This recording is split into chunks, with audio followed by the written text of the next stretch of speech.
Hi friends, ഞാൻ നിങ്ങളുടെ സുനില രാകേഷ്. ഇന്നത്തെ എൻ്റെ വീഡിയോ പഴംപൊരിയുടെ വീഡിയോ ആണ്. എല്ലാവർക്കും ഉണ്ടാക്കാൻ അറിയാം. എന്നാലും ഞാൻ ഇന്ന് ഉണ്ടാക്കിയപ്പോൾ ഒരു വീഡിയോ എടുത്തു, അപ്പോൾ ഞാൻ ഇട്ടു എന്നുള്ളൂ. അപ്പോൾ പഴംപൊരിക്ക് പഴം വേണം, ഒരു ബൗൾ മൈദ, അര സ്പൂൺ മഞ്ഞൾപ്പൊടി, അര സ്പൂൺ ഉപ്പ്, 3 സ്പൂൺ പഞ്ചസാര, ഒരു ബൗൾ വെള്ളം. ഇത്രയാണ് വേണ്ടത് കേട്ടോ. അപ്പോൾ ഓരോരുത്തരുടെ ഇഷ്ടത്തിനനുസരിച്ച് ഉപ്പ് കൂട്ടിയും കുറച്ചിടാം. ഞാൻ അര സ്പൂണാണ് എടുത്തത്. പിന്നെ ഒരു ബൗൾ എടുത്തിട്ട് മൈദ ആ ഒരു ബൗൾ എടുത്തിട്ടുള്ളത് അതിലേക്ക് ഇടാം. അത് കഴിഞ്ഞ് അതിലേക്ക് പഞ്ചസാര 3 സ്പൂൺ എടുത്ത് വെച്ചിട്ടുണ്ടല്ലോ, ആ 3 സ്പൂൺ പഞ്ചസാര. കാരണം മൈദയും കൂടി കൂടുമ്പോൾ പഴത്തിന് മധുരം കുറവാവണ്ട എന്നുള്ളത് വിചാരിച്ചിട്ടാണ്. പിന്നെ മഞ്ഞൾപ്പൊടിയും ഉപ്പും ഞാൻ ഒരുമിച്ചാണ് വെച്ചത്, അത് 2 ഇടാം.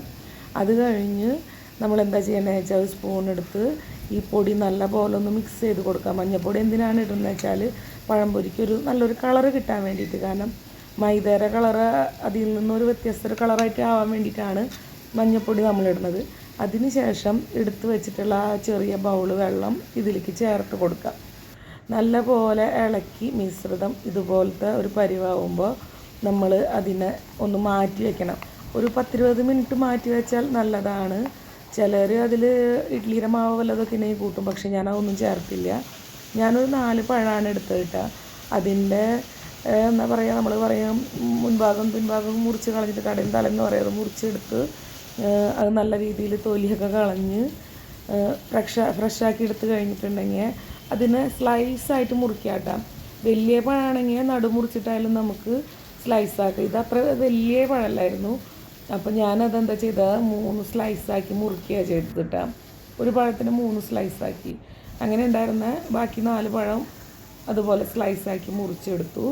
അത് കഴിഞ്ഞ് ആ നേരം കൊണ്ട് നമ്മൾ മൈദമാവ് കലക്കി വെച്ചിട്ടുണ്ടായിരുന്ന ഒരു 20 മിനിറ്റായി.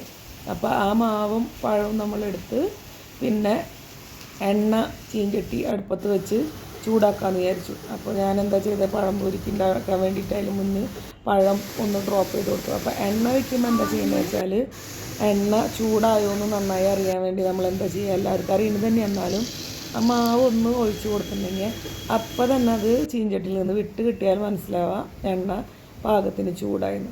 അപ്പോൾ പഴം മാവിൽ മുക്കി ഓരോന്നോരോന്നായി ഇട്ട് കൊടുത്ത് ബ്രൗൺ നിറമാവണ ഒരു പുളിറുമ്പിൻ്റെ കളർ എന്ന് പറയും, ആ നിറമാകുമ്പോൾ മറിച്ചിട്ട് നമുക്ക് 2 ഭാഗം ഒരുപോലെ വേവിച്ച് കോരിയെടുക്കാം. അത് കഴിഞ്ഞ് നമുക്ക് 4 മണിക്ക് ചായയുടെ കൂടെയൊക്കെ കഴിക്കാനായിട്ട് ഏറ്റവും നല്ല ഒരു നാസ്തിയാണിത്.